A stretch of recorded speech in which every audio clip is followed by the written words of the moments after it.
আল্লাহর সাথে সম্পৃক্ত যত ইবাদত বন্দিগি ফজিলত নেকির কাজ যা আছে সবগুলোর মধ্যে প্রথম হিসাব হবে কোনটার? সালাতের প্রথম হিসাব হবে।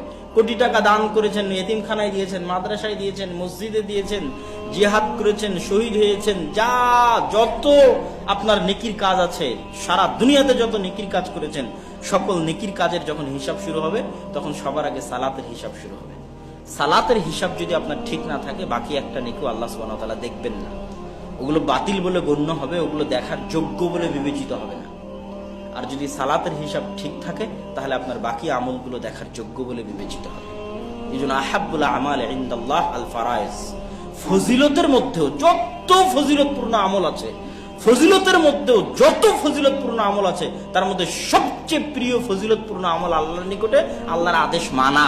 আল্লাহর আদেশ মানা। ওই লাইলাতুল কদরে 1000 রাকাত সালাত আদায়ের চাইতে নিয়মিত 5 ওয়াক্ত সালাত লাইলাতুল কদর আমি জাগলাম না, কথা বুঝতে পারেননি? তারাবির সালাত আমি পড়লাম না, সুন্নাত সালাত আমি আদায় করলাম না।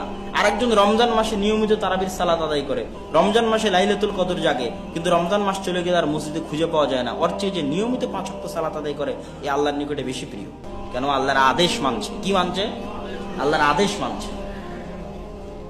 এই জন্য সকল ফজিলতপূর্ণ আমলের চাইতে 1 নম্বর প্রিয় আমল হচ্ছে আল্লাহর আদেশ মানা, আল্লাহর ফরজ আদেশ মানা, সেটা হচ্ছে সালাত।